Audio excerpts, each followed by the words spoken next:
We heard a bunch of different discussions what people were saying, what Hollywood and what IP, what the studios and media companies really want.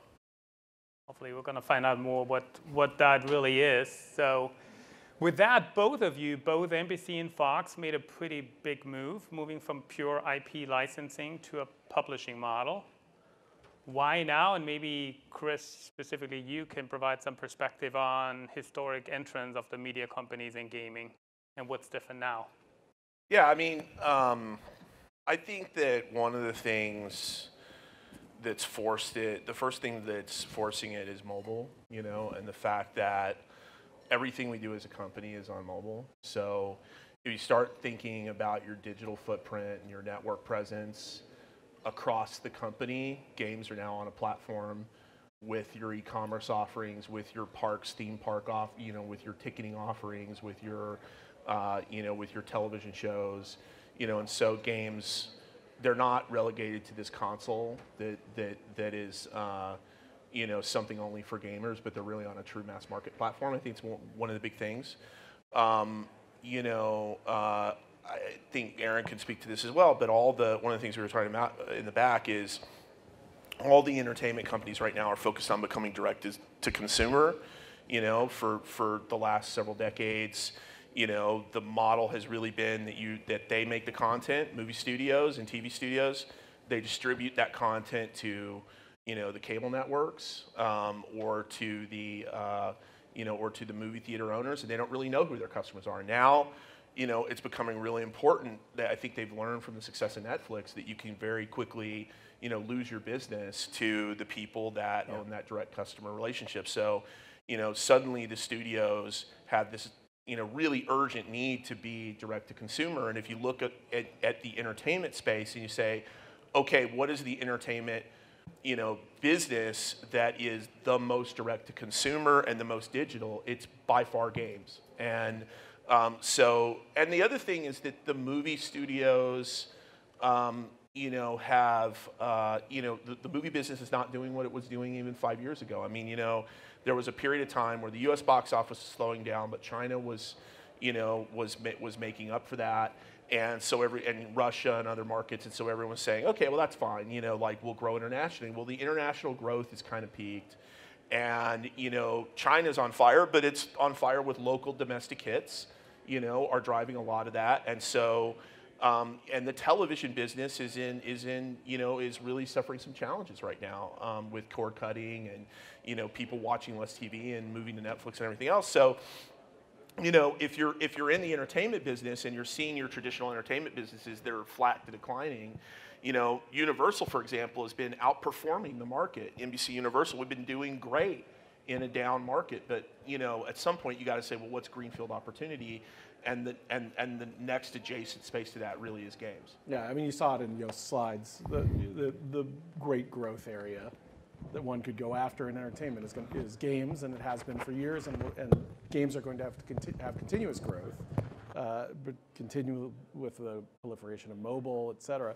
But I think that one of the key things so Chris hit on probably the most important thing, which is this direct relationship to the consumer, to the audience member, which is changing everything and is driving, I think, every major decision we see playing out today is about this relationship between companies and the people consuming their content, right? Is everything that's happening right now. But there's an underlying part of that for us as entertainers and as creators of content that I think I don't hear talked about as often, which is when you know nothing, right? When you know absolutely nothing about who your customer is or what they like or anything, broadcast is the most important thing. How do I reach the most people I could possibly reach? And we have come up with the biggest idea I could possibly come up with to reach most people.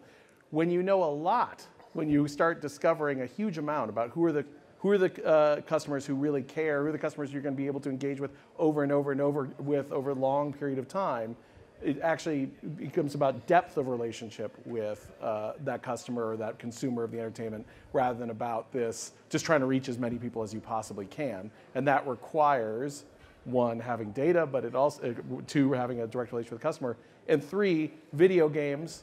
Our games fire off a billion events every day, trillion events every day. You know, terabytes of data coming off of them. Whereas we're seeing what do people like, what do they not like, what are they enjoying, what are they not enjoying. You know, the games are one of the best possible methods to create something and tune something to make sure that people are really enjoying it for a really long time.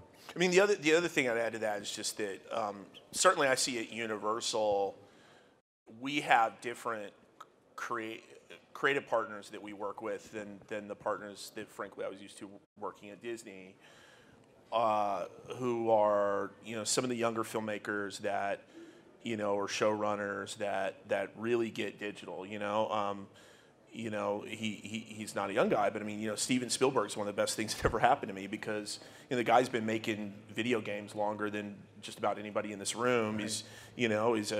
Plays Call of Duty nonstop, you know, and so, you know, it's pretty intimidating getting in front of him to talk about a game, not just because, you know, the guy's one of the greatest filmmakers of all time, but he's actually quite accomplished in video games as well. And so when you have people like that in your corner, you know, they're rooting for games to work and they want video games. You know, I met with Chris Morgan recently, who's the writer for all the Fast and Furious films, and he said, man, like, I'd rather have your job than my job, like, you know, because he's jealous that I get to work in video games all day, you know. So that, you know, there's this generation of executives and filmmakers that I think are coming up, you know, for you guys as somebody like a Cameron that really gets, you know, video games, why they're important in the culture, why they're not just another consumer product, which is the way Hollywood used to look at games, why they're a pure art form. VR, I think, is forcing the creative collaboration finally. You know, maybe it's not a business yet, but I think what it is forcing is for everybody to play in the same sandbox, and it's helping kind of create that Hollywood 2.0. Cool. So focus, building up a mobile network. Someone really liked that, Chris. Hey, excellent. You always got a slow clap. There you go. Really Thank you. So you both agree on that, but on the content generation side, I guess you both have different strategies. So Aaron, you develop content in-house with multiple studios, and Chris, you're pursuing kind of a third-party development path and then publishing the games. Why do you have different strategy, and why do you think yours is better? Yeah. On our part, I could tell you a story about how brilliant the strategy is, but at the end of the day, it comes down to the fact that I joined Fox through the acquisition of part of Kabam, a split out called Aftershock, and we're game developers. Yeah. Right. And so, you know, I view the world through a game developer's lens. I've been developing games most of my career. There is a core part of the strategy, and the reason why Fox bought into that and is interested in it. You know, Fox views the world, and I think this is probably true of Universal and most of the media companies, through a talent-focused lens. In a way that I have actually not been in Hollywood long now, you know, just a little under a year, but I've found it really great to see these companies that have been making entertainment for people way longer than we have as video game makers have a much more refined view of the world that is talent focused. It is actually less IP focused. It is more, you've got to have somebody who's great at what they do to make anything that's great, right?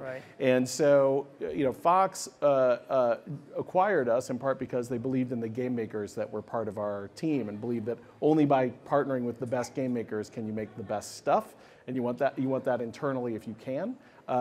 But that doesn't mean that we are only doing stuff internally. So we are also continuing to partner with great companies to take licenses from some of our games and make great new games. We are continuing to look at possibilities like what Chris is doing of partnering with companies and publishing what they create. I think underlying that, though, you know, where he and I may have some difference of opinion, I don't know, there could be a fruitful argument. I do find it challenging in the world of free-to-play services to build a model that will last for many years between a publisher and a developer when they are not the same company. There are real possibilities in which your incentives start to move in opposite directions. And so it's very hard to find the developer where that's the best possible model and you know that it'll work out for a long time when things are tough. It's very hard to get a publishing model that works really well for both parties. But underneath that, when you have a developer that's in-house at the company that created an intellectual property, and you're partnering with the creatives who are driving that intellectual property in film or television, you can take down a lot of the barriers. So having internal development is also, I've already discovered, is really powerful from that perspective. Yeah, I mean, I think, I mean, I could tell you the poetic version of mine too, and and then sort of the pragmatic side. I think the pragmatic side is, when I got to Universal, we had 15 people. It was a licensing organization. You know, we were doing a handful of games a year. And so we were building everything from scratch. And so we just didn't have the infrastructure, the bandwidth to go buy a bunch of studios. You know, Aaron came in through, you know, part of a publishing and studio operation. And so, you know, Aftershock brought in some of that infrastructure. We had none of it. So I was starting from, I mean, it was me and Sean Akbar and Bill Kispert, and we were just building a business from scratch. You know, part of it is a decision on where we wanted to focus. And, you know, my thought was, when I was at Disney, I had 400 people, and I had, you know, 5 or 6 studios or something like that. And I, you know, did a huge cleanup of the Playdom acquisition. And just managing studios was very time intensive. And, you know, I really wanted to focus on building the publishing end of the business first, and then focus on, you know, acquisitions down the road. And also, you know, use the model as a way to figure out which developers worked well with us and we worked well with them, and, you know, let those things happen organically instead of what I saw happen with Playdom, where we bought this capability at Disney, we didn't know what to do with it, and then we later wound up having to, you know, figure out what we were going to do with it. So, you know, I you know, wanted to put more focus on just building that infrastructure first. But a lot of, one of the things I've realized is Universal's DNA as a studio is we like to say we're the talent-friendly, you know, studio. And so if you look at our that's us. Yeah. Oh, no. We're more talent-friendly. How dare you, sir? But we have partnerships like the Blumhouse partnership, right? Where Blumhouse is owned by Jason Blum. It's not owned by us. We have a first look deal with him on his films. You know, but I think he would say we're a great marketing and distribution partner, and we get behind his stuff, and hopefully we're building IP together. You know, and I see that I can build that same kind of capability in a way that makes sense to the people at Universal and Comcast and NBCU, and say, look, this is really like what we do on the movie side, but I'm doing the game side, which is finding the best talent in the industry, pouring fire on it, and bringing our IP to the party. And so it's more about where we're starting than where we want to end up, but it's different approaches to the same thing. Cool. So Aaron, Strike Force launched, what, 1.5 weeks ago? Marvel Strike Force launched a week and a half ago. Congratulations. Thank you very much. How is it going, and what should we expect the next weeks? Well, it's good. It's going very well, but I can tell you how meaningful that is. It is not meaningful, right? In the sense that you know, these games are measured over years. These are not. Your first week and a half can tell you approximately, you know, how does the early group of people call the golden cohort, how do they like it? They like it very much. Things are going extremely well. But, you know, Chris and I worked on a game together that a Star Wars game that got really high in the charts for about a day and then went away very quickly. So what you're looking at underneath is how we measure games and how we think about free to play. Is we're looking at our core players and how many of them play every single day for 6 months. So I won't have an answer for you for another, you know, 5 3/4 months. But so far, I would say if you track the history of this game team, this group from Kabam all the way back to the beginning of Kabam, it is so far the most successful launch in the history of that group of people. It's outpaced every game Kabam ever launched, and my hope is that it'll continue to grow. In the coming weeks, you should expect to see some cool stuff tied to some big events that are coming in the Marvel Universe. Cool. And, do they have any movies coming out? Do we have any movies? Are there any Marvel movies coming out soon? I think there's one or two. I don't remember. Yeah. So yeah, there's some fairly enormous Marvel titles coming out this summer, and you should expect to see tie-ins to them through events in the game. What's your thinking? I mean, Marvel it's such a strong brand, but also has a lot of gaming content, other games. How do you see that, you know, how you're competing against them, and what's your view on that? So that goes to my point about broadcasting versus really depth of relationship. I think we know now, and we don't even question it anymore, that the idea that there would only ever be one Marvel movie or one Marvel TV show or one Marvel comic is a sort of an absurd idea. And so the idea that there could only be one Marvel game that would satisfy all Marvel fans, or whatever IP you like, Avatar, Harry Potter, whatever, is one that I find to be kind of not credible, right? Particularly with an intellectual property or group of intellectual properties as powerful as Marvel.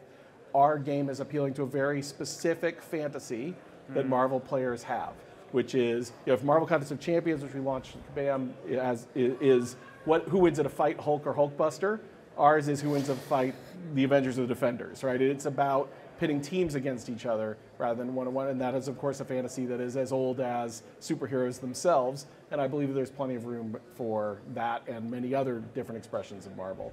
And I think it really is, when you look at these large intellectual properties or families of intellectual properties, it is about finding that core fantasy that you yourself, as a fan of that intellectual property, might have that people aren't seeing in other places. And when you tap into it really, really well, that's when incredible results can take place. An example not in games.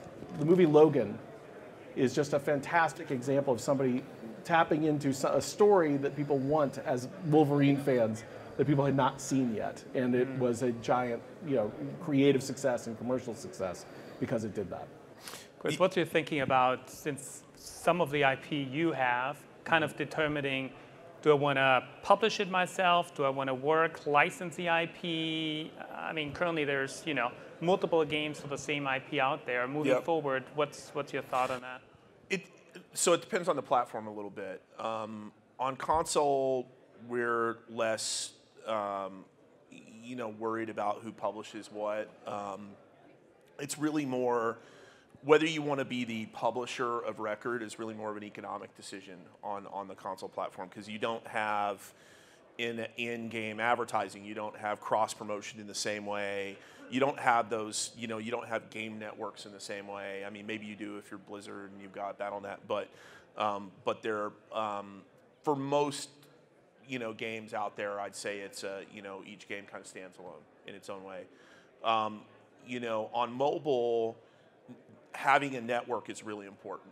And I actually think that the licensing model, having worked in it for a really long time, creates these really weird incentives in the market because, I've looked at every IP that's significant in the game space, that's a film or TV IP.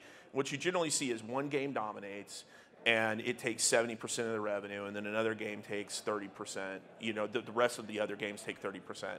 And my hypothesis for that is that all of the licensees are effectively competing against one another. And the guy with the strongest, LTV and, the best CPIs, just beats the crap out of all the other guys and keeps their game small. So, but if you look at Rovio, with Angry Birds, they've got 3 or 4 games that are all successful, in complementary genres, but even multiple puzzle games. Or if you look at King, they've got, multiple puzzle games where they're cross-promoting from one game to another, and each game is leading to the next game's success. And so we think that this idea of owning the network and owning the guest and being able to cross-promote across our games is super important. And particularly when you talk about same IP, because, we're working on, for example, a Fast and Furious game that we'll announce later this year, this casual game, but we're also working on Fast and Furious games that are mid-core games. Those are 2 different player audiences, but the casual people, of those casual players, some of them will be mid-core players, and I want to be able to push people from one game to the other, or orchestrate those games where maybe you want to play both. And so, I can't do that when they're separate licenses. It's just too hard to get all those licensees to play well together. So we think that for the long-term growth of the business, we need to create that player network. Talking about one IP, multiple games. So the next big game, I guess you're launching, is around Jurassic World, and you're launching Live. 2 titles, 2 different kind of games. Yeah. So we have the console for PC console, which is Jurassic World Evolution that we're doing Frontier, and that's a gorgeous-looking Jurassic World simulation game. So that's a straight license. We'll be doing other games of that type in the future where maybe we're publishing or we're co-investing, but you know, we'll continue to look to do kind of tentpole console PC things. And then on mobile, which is I'd say where a significant amount of our focus is, we have Jurassic World Live, which is it's a co-production deal with Ludia. Ludia is the frontline publisher. We're providing marketing assistance. You know, we're very involved with them creatively and on the product side, and on live operations. And you know, but it's a location augmented reality game. We think we're going to be the second one out the gate after Pokemon Go, so no pressure there. But we picked the smallest target we could to start with our first game. But so far, you know, the metrics are in Geo are quite strong. We've been out for about 2 weeks, going on 3 weeks. And the thing that our research shows actually is that 50% of Jurassic fans have never played Pokemon Go, and we certainly saw that in the comments that we got from the announcement, that there were a lot of people who, as big as that IP is, I think, you know, we saw a lot of people who said, you know, I was never really interested in Pokemon, but I love dinosaurs, you know, and they want to see dinosaurs come to life in their world, and so, you know, we think that's a really exciting genre that opens up new things. But we're going to have, you know, we're going to be publishing fully publishing another 2 games, 2 to 3 games this year, and then starting to ramp up to a slate of, you know, somewhere between 6 and 8 next year. How many development studios are you working with now? Probably around 7 going to 10. Wow. So it's a significant number of games in flight. Very cool. Are you guys doing anything in VR, AR? I mean, AR is kind of... Yeah. I mean, you guys have. We're doing a significant. We're focusing primarily on. Well, we did a piece with Voltron early on with Digital Domain, which we got nominated for an Emmy. So we're excited for that. We did a location-based experience with Starbreeze on the Mummy, and that really opened our eyes to the location-based opportunity. So we're really focused on location-based VR right now, in the form of stuff like The Void or Dreamscape or some of these things. What's interesting is there's a lot of negativity around VR. I happen to be bullish on the platform.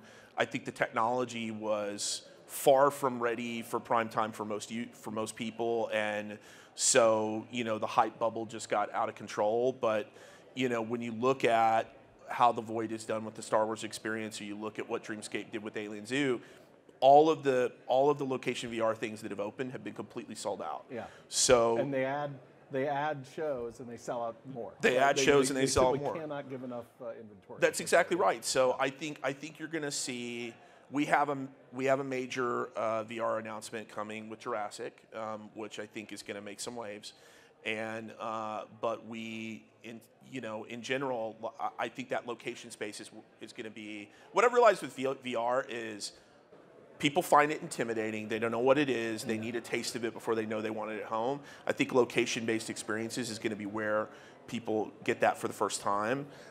You know, I'm hopeful that Santa Cruz and some of these upcoming standalone headsets will, you know, expand the market a little bit, but it's a long-term play. You know, I think it's I think it's short-sighted to be all negative about it, just like I thought it was short-sighted to be too a Boolean about it in the beginning.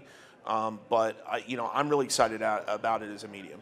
Yeah, we're definitely in VR and location-based entertainment. So FoxNext, which is the next generation storytelling group of Fox, which FoxNext Games is obviously part of, sort of sits at the center of location-based entertainment, games, and VR, right? And we have distinct units of each of those. Our VR group just launched Crisis on Planet of the Apes last week, which is beautiful, immersive, like, in which you become an ape and you move as an ape, and it's super cool, and you can play it right now. Our view is, entertainment for most of human history has been linear, and it hasn't mattered whether you were there, right? You could make a book. The book didn't care whether you read it or whoever it was, right? And increasingly we're moving, if this is a 2x2 graph, we're moving all the way up to the other side where it's not linear. It's obviously can happen in any order. It's interactive, and it is immersive. It matters that you're there. Presence matters for you as the consumer of the entertainment. And so FoxNext, as a group, across games, across VR, across location-based entertainment, is really fascinating how storytelling itself is going to change as it requires social presence. It requires that there's other people. The storytelling itself requires that you convince other people to do something with you while you're doing it, right? That it requires you make choices throughout the narrative. And every great storyteller that's been born in the past 5 years, they aren't great storytellers yet, they're 5-year-olds, but when they're in their 30s, when they're Steven Spielbergs, right, that's the universe they'll be thinking in. Awesome. Cool. Yeah, I mean, sorry, if I could add one other thing. I mean, I was just talking to some USC